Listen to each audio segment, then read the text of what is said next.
Okay, at this point in AP Physics, we've learned how to describe the way things move. So hopefully you're able to use words and graphs and equations to describe and state and predict the position, velocity, and acceleration of objects. What we're going to do now is learn about why things move the way they do. And so that involves forces. And so kind of the easiest motion to start with is things standing still. So velocity equals 0 and a constant velocity that is equal to 0. So we're going to focus on that as a way to introduce some force concepts and the way we analyze forces.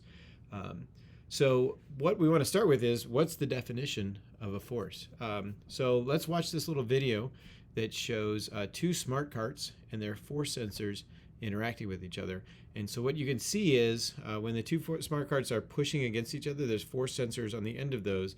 And as they push on each other, they both experience the exact same force in the opposite direction. When they separate from each other, that force goes to 0, right? And it doesn't matter if they're moving, it doesn't matter who's pushing who. And now if we switch to, there's a rubber band in between those, and now they're pulling on each other, again, what we see is they each experience the same force in the opposite direction. And so what we want to start with is a definition of force that is an interaction, right? So for a force to occur, two objects have to interact with each other, and that interaction results in a push or a pull. And when they interact, they both experience the same force in opposite directions. A few things, a few points of this definition. So the interaction, we want to emphasize that because you should always be able to identify the two objects that are interacting to create a force. So if you're ever trying to analyze the forces acting on something and you can't identify a cause of the force and a receiver of the force, you kind of want to look a little closer and see, is that force really happening, or is there some other physics going on that looks like a force? And the other thing we're going to do is not say it's an interaction that causes motion, because forces don't always cause motion. The balance situation of the forces will determine what kind of motion results. So that's what we'll say it results in a push or a pull. And in the metric system, the unit that we use for force is newtons, and we use a capital N to abbreviate that. So if we go back to our boxes here that are standing still and we say, well, why aren't those boxes moving? We can think about forces. And so for the box on the left, we know gravity is pulling it down and the table is pushing it back up. And the box on the right, again, gravity is pulling it down and there's that string is pulling it back up. So there's different causes or different types of forces that can act on things. And so we want to start with that. And really there's kind of four main forces that we'll focus on when we talk about forces: gravity, something called normal force, tension force, and friction force. And so let's look at each of those a little closer. So the force of gravity is a capital F with a subscript G for that. It's always pointed toward the center of the source of gravity. So it's a planet. Gravity is always pointed toward the center of the planet. Whatever mass is creating the gravitational force, the force would be toward the center of that mass. As we're getting started, though, saying that gravity always points straight down is fine. Another word for gravity, the force of gravity, is weight. So we might see a capital W instead of that FG. And we're going to stress that force of gravity or weight are not the same as mass. Mass is a property of objects that's universal. It's independent of gravity. So we'll talk more about that later, but just to know, we want to keep mass separate from force of gravity. There's an equation for calculating the force of gravity that involves mass. And so you can see it at the bottom there. The force of gravity equals an object's mass times that lowercase g. And that lowercase g is the gravitational field strength of a planet.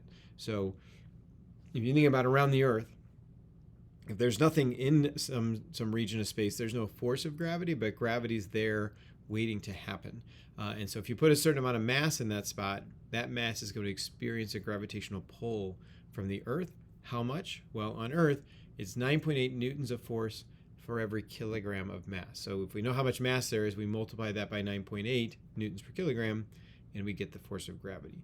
That second version of the equation, G equals Fg over m, that's a sort of a rearrangement, but it's a sort of more definition-focused way of saying. So gravitational field strength is the force of gravity divided by the mass that force of gravity is acting on. So every planet, every object that has a gravitational field will have a different gravitational field strength. But 9.8 or 10 newtons per kilogram is generally that's what we're going to use when we look at force of gravity on Earth. So there's the force of gravity. Normal force, we use F with this N subscript. That's like the contact force between two surfaces that are touching each other. Come from tables, walls, people's pushing on things. It's just anytime there's two surfaces in contact, we identify that as a normal force. And the thing to remember about this is it's always perpendicular to the surfaces. So you can see the box that's on the table, there's a force of gravity pulling it down, the normal force perpendicular to the table acting straight back up. The gentleman leaning against the wall, so the wall is pushing straight out, there's a normal force that way. And then the floor is pushing up on his feet, there's another normal force. And then that box on the ramp, here we see the normal force from the surface. It's not straight up, vertically upward, it's perpendicular to the surface of the ramp. So that's one of the things we want to keep in mind when we look at normal force is that it's not necessarily in a given direction, it's always just perpendicular to the two surfaces that are in contact with each other. We talk about tension force, F with a subscript T, or sometimes just a capital T. And these are the forces that are involved in ropes or cables or chains or anything like that. It can only pull. So you cannot push. There cannot be a force of tension pushing on an object. There's always a pull. And it's the same throughout a rope. So if one end of a rope experiences a certain force of tension, it's that same force of tension throughout the rope. So these people playing tug of war, whatever tension is pulling on the right side of that rope, it's the same tension on the left side of the rope. And last but not least, we have friction. And so friction force, F with a subscript F. Sometimes you'll see a lowercase f for friction. Friction force, similar to normal force, it's between two surfaces in contact. But friction force is the force that resists or slows motion. So another difference between normal and friction is normal force is always perpendicular to the surface. Friction force is parallel to the two surfaces in contact with each other, and it's always in the opposite direction of motion or opposite of the direction of the thing would move if it was moving. So that box there on the ramp, it wants to slide down the ramp. If it's not sliding down the ramp or if it's slowing, there's a force of friction up the ramp. The tug of war example, that rope their hands want to slide back from that rope, and so the rope wants to be pulled out of their hands. So there's a friction force between their hands that's resisting that motion. So that's kind of just a conceptual look at those forces. If we really want to do a quantitative analysis of the forces, we want to know what's the magnitude of all the forces acting on an object. We draw something that's called a free body diagram, or sometimes called a force diagram. So to analyze the forces, we draw a free body diagram, and the way we do that is we take whatever object we're analyzing, whose forces we're analyzing. So in this case, the box, we represent that as a dot, and then we draw the forces pointing away from that dot, and we label them kind of using the same nomenclature: force of gravity, normal, tension, friction, that kind of thing, right? So this would be the way the force diagrams for these objects would really, the correct way to represent those forces. So if we get numerical now, we'll get quantitative about this. Let's say that box has a mass of 8 kilograms. And so if we wanted to analyze the forces acting on this box, we would draw a force diagram and then go through a mathematical analysis of that. So I'll just take a look at that right now. All right.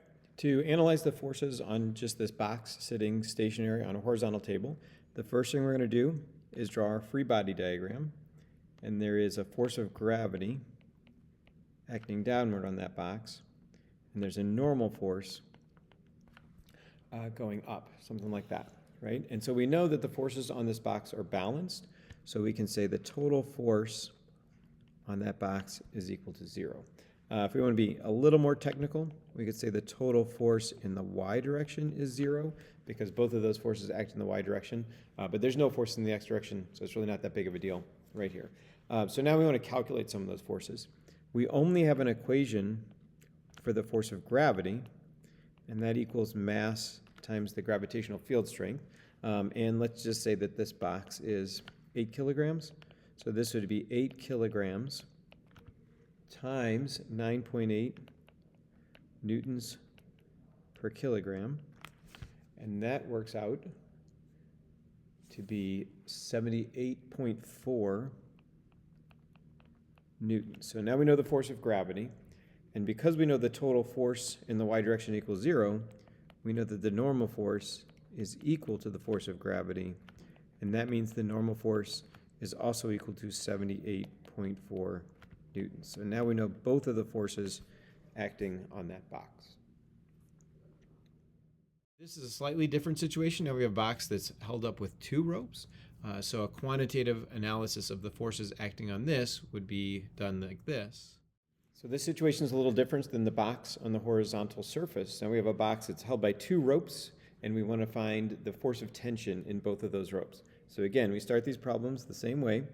We're going to draw a free body diagram for the box. So there's my dot. I know there's a force of gravity down. There's a force of tension going this way, and I'll just call that tension 1. And there's a force of tension this way. I'll call that tension 2. Okay? So again, the forces on this box are balanced, so I can make the statement the total force, or the sum of the forces, is equal to 0. That would also mean that the total force in the x direction, all the horizontal forces are balanced as well, and all the forces in the y direction are balanced. What makes this one a little tricky is that the force of gravity is in the y direction, tension 2 is in the x direction, tension 1 is off at this angle. So how do we handle this when it's neither in the x or y direction? And so the strategy we use is we say, really, in reality, that rope that's off at an angle, it could be replaced with 2 ropes, one of which pulls horizontally and one of which pulls vertically. They're not really there, but we can imagine that this force at an angle could be broken into these 2 parts, and we call those 2 parts components, right? So we break a force into components, into an x and y, or horizontal and vertical component. So I'm just going to call this one T1x and this one T1y. So now, when I go to this statement right here, that the total force in the y direction is equal to 0, what that tells me is that the force of gravity equals the force of the tension 1 force in the y direction. Those two have to be equal. I can calculate the force of gravity. It's mass times gravitational field strength. We're going to say that this box is 12 kilograms. And so that will be 12 kilograms times 9.8 newtons per kilogram. And that works out to be 117.6 newtons. And so now I know that force of tension y direction is the same as that. Not quite done yet. Force of tension y is just an imaginary component that we used to solve this problem. What we really know, what we really want to know is tension 1. Well, now I can use a little right triangle math, because I know this angle right here is 35 degrees. And so if we see that right triangle, let me recopy that down here. So there's tension 1. This is tension 1 in the x direction. Tension 1 in the y direction, which I now know is 117.6. And I know I have a 35-degree angle. So we can use trigonometry, right? So this is the opposite side, that tension 1y. I'd like to know the hypotenuse, so I can use sine of 35 degrees equals the opposite, 117.6, over the hypotenuse, which is tension 1. And that means that tension 1 is going to be 117.6 divided by the sine of 35.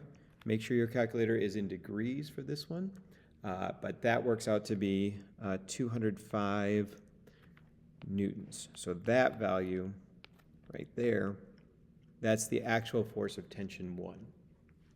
All right? We go back up. We'd like to know tension 2. Also, we know the value of that force. But now what we can see is tension 2 is in the x direction. Tension 1x is the only other force in the x direction. So those two must be equal to each other. So if I can find tension 1x, I'll know tension 2. So now I'm going to come down here. Again, using my right triangle, I have the 35-degree angle. I also now know tension 1, so if I use cosine of 35 degrees. That's going to be equal to tension 1x over 205 newtons, because that is the hypotenuse, and I know that from that point over there. So that means the tension 1x equals 205 newtons times the cosine of 35, and that works out to be 168 newtons. And so we come back down here because we know the total force in the x direction is 0. That means that T2 equals T1x, and that is 168 newtons. So now we know both of those forces of tension acting on that box. We've calculated both of those. And components is really the only way we can do this. Anytime there's a force at an angle, you can't combine it with other forces that aren't along that same plane. So oftentimes you'll have to break it into an x and y component so you can deal with that. The quantitative analysis for a box on a ramp, this is a little different. Here's how we would go about doing that. Here's another variation on force situation. So we have this box. We're going to assume it's sitting stationary. I'm going to go ahead and say this is a 110 kilogram box, pretty heavy. And it's sitting stationary on this ramp. And we'd like to know what are all the forces, what are the magnitudes of all the forces that are acting on this box. So as we've done, we're going to draw our free body diagram. So this box, there's a force of gravity acting in the negative direction, down. There's a normal force back up from the surface. But remember, normal means perpendicular. And so that force is perpendicular to the surface. So the normal force is going to go off in that direction. The box isn't sliding down the ramp, so there's also a friction force. Friction forces are parallel to the surfaces, so the friction force goes off in that direction. And so one thing you can see is that we sort of have, if we think about x and y axis, we have two forces that are off at an angle. So if I draw an x and y axis, there's y, and there's x, and so I have these two forces, this one and this one, that are at an angle. And so if I want to add the forces in the x direction, I would have to break those into their x components. And then the y direction, I'd have to break them into their y components and then add some things up. That's doable, but there's a little trick to these ramp problems that we can use to make our lives a lot easier. So I'm going to clean this up. Oops. And the trick is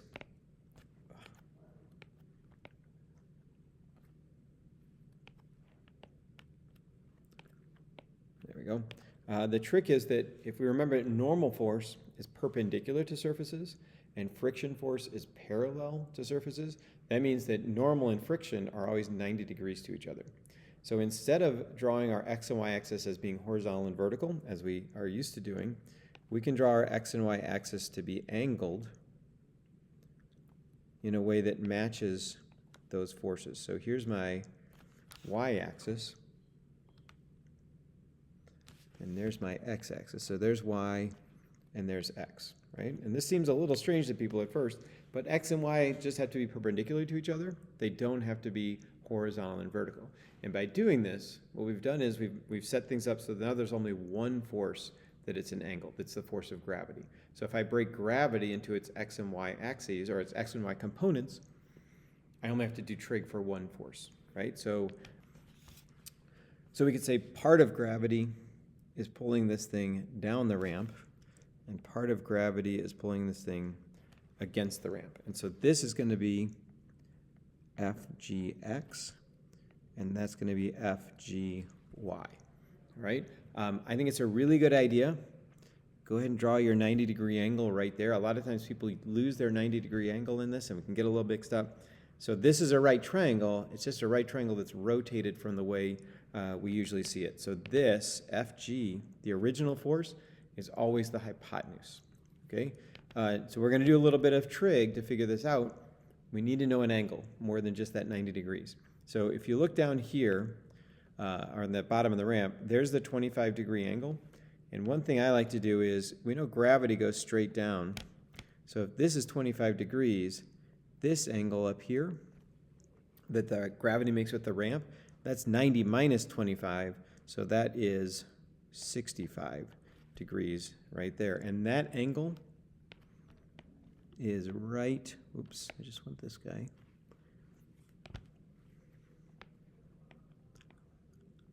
So I'll just rewrite it. That angle is right here. Our 65-degree angle is at the top of that triangle like that, right? So now we can do some calculations. So we know that that box has a mass of 110 kilograms. So that means that force of gravity equals m times g.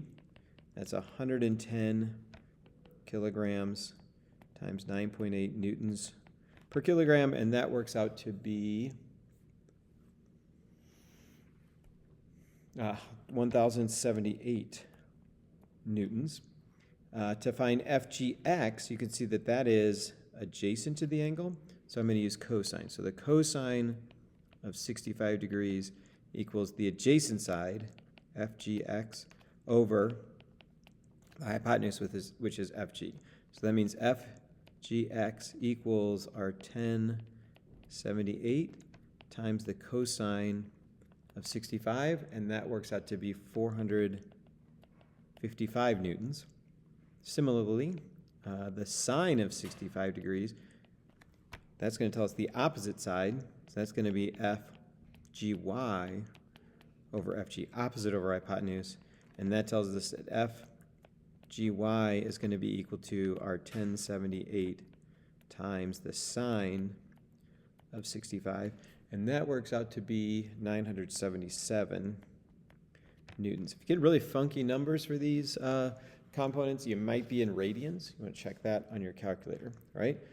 So once we know those two, the problem gets a little easier, because if I want to know the force of friction right here, well, that's in the x direction. The only other force in the x direction is that x component of gravity. So if I make this statement, the total force in the x direction equals 0, that tells me that the force of friction equals the force of gravity in the x direction, so that's 455 newtons. The force of friction must be 455 newtons. Same way, if the force of gravity in the y direction is 0, well, the only two forces in the y direction are the normal force and this y component of gravity, and that tells us that force normal equals FGY equals 977 newtons. So now I know the value of those two, the magnitude of those two forces acting on the box. So I hope that gets you a good start of how we draw force diagrams, how we analyze the forces acting on an object that's stationary, and what's going to come next is the objects will start to move, and we'll talk about what happens and how the forces change that make things move in different ways.